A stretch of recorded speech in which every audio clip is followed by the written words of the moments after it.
Face your fears for real, meaningful growth. What if fear isn't proof that you're weak, but proof that you're standing near something that matters?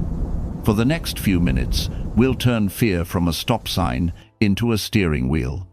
I'll show you a Stoic way to meet fear head-on. Calm your body, choose your response, and take the smallest, decisive step. Stay with me, because there's one sentence you can use today that instantly shrinks avoidance. Why fear feels so loud.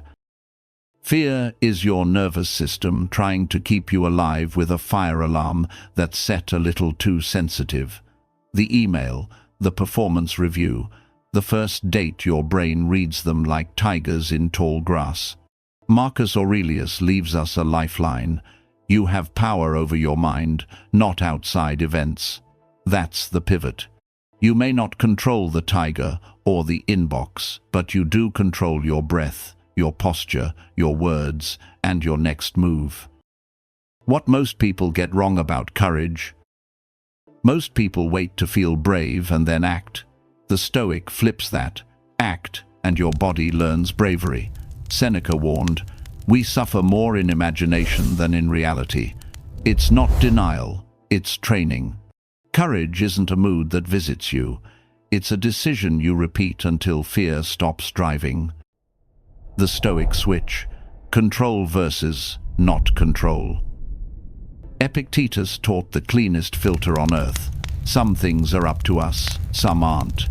When fear spikes, ask quietly, what part of this is mine? Your body? Yours. Your tone? Yours. Your preparation? Yours. Other people's opinions? The past? Pure luck? Not yours.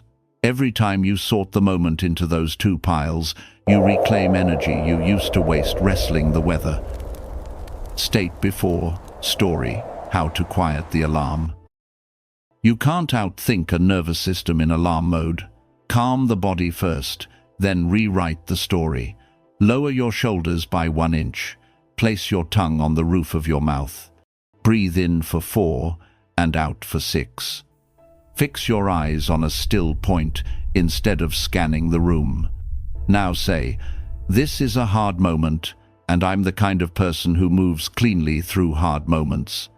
Body first, then brain. That order matters. The hot coal, when emotions flare. Anger, panic, embarrassment, each is a hot coal. Most people grab the coal and throw it, burning themselves worse. Your move is different. Name it coal. Slow your exhale. Let the heat drop before you choose a sentence. You aren't pretending the coal isn't hot. You're refusing to let it write your next line. Feel the fear. Name the move. Here's the sentence that shrinks avoidance. I am afraid of underscore, underscore, underscore, and I will do underscore, underscore anyway. Fill in the blanks. I am afraid of asking for feedback, and I will schedule the 10-minute call. Notice it doesn't ask you to be fearless. It asks you to be specific. Fear hates clarity. It lives in vagueness. The exposure ladder, courage in small sips. Your fear doesn't need a grand gesture. It needs a staircase. Pick one. Fear, public speaking. Rejection, launching the side project. Design 3 rungs you can climb in 48 hours. For speaking, say 1 sentence in the meeting, share a 60-second voice memo with a friend, then present a 2-minute update. For rejection, ask a barista for a small discount, DM someone you admire with a short compliment, then invite a colleague to coffee. Small steps break big spells. Negative visualization, reverse the magnet. Stoics used a surprising tool. Briefly imagine the loss you fear, so panic dissolves and gratitude strengthens. Seneca again, anticipating a blow softens it. For 90 seconds, picture giving the talk and stumbling on a line, and the room staying with you anyway. See yourself pausing, breathing, finishing strong. You didn't rehearse disaster, you rehearsed recovery. That's real confidence. Voluntary discomfort trains steadiness on purpose. Comfort is sweet, but constant comfort makes you fragile. Choose tiny, safe frictions to teach your body. We can do hard things. A brisk cold rinse, stairs instead of elevator, a phone-free commute, a simpler meal. You're not chasing suffering, you're building the reflex. Slow breath, steady eyes, one clean step forward. When real fear arrives, your body already knows the posture. Feelings are data, not dictators. Stoicism doesn't say, "Don't feel." It says, "Don't be steered." Fear is information. Treat it like a dashboard light. Look under the hood, don't smash the car. Ask 3 quick questions. What is the actual risk? What is the affordable step? Who can I ask for a 5-minute reality check? Often, the fear you can name is the fear you can navigate. A short story, the Wednesday audit. For months, I avoided a tough conversation with a teammate who kept sending late files. The story in my head: if I confront this, it'll explode. Wednesday night, I did a Stoic audit. Control versus not control. Their reaction, not mine. My tone, mine. My ask, mine. State before story. 4-6 breathing. Then the sentence: I'm afraid this will be tense, and I will ask for slides by 3 p.m. anyway. I spoke calmly, once. They said, "Didn't realize, got it." The work improved. The bigger win: I learned I can be kind and clear while afraid. That's courage you can repeat.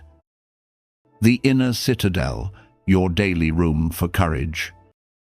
Picture your mind as a fortress. Outside, emails, traffic, deadlines. Inside, a quiet room you can enter on command. Spend 10 phone-free minutes there each morning.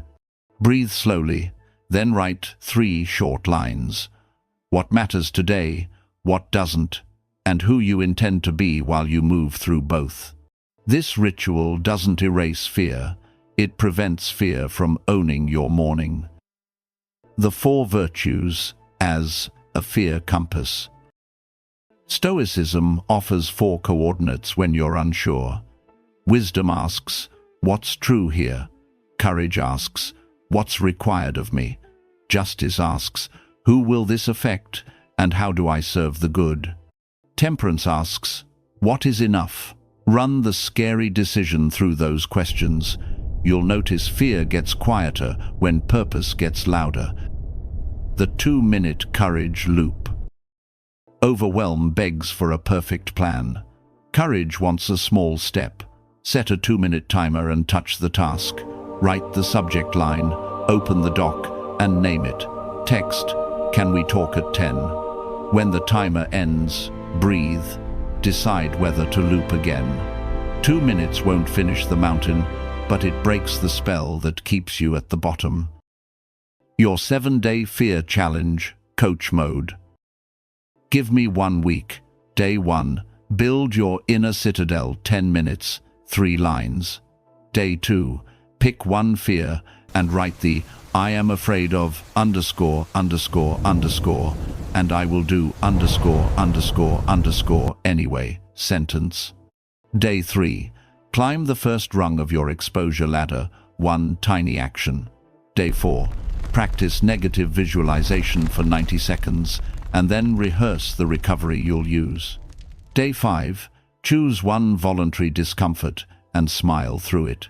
Day 6, when emotion spikes, run the hot coal and speak only after your exhale is longer than your inhale. Day 7, do a simple review: what I did bravely, where I hid, what I'll do next. If this is landing, you're my kind of learner.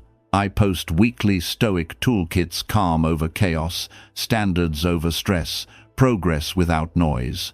No theatrics, just practices that work the day you try them. When fear isn't just in your head.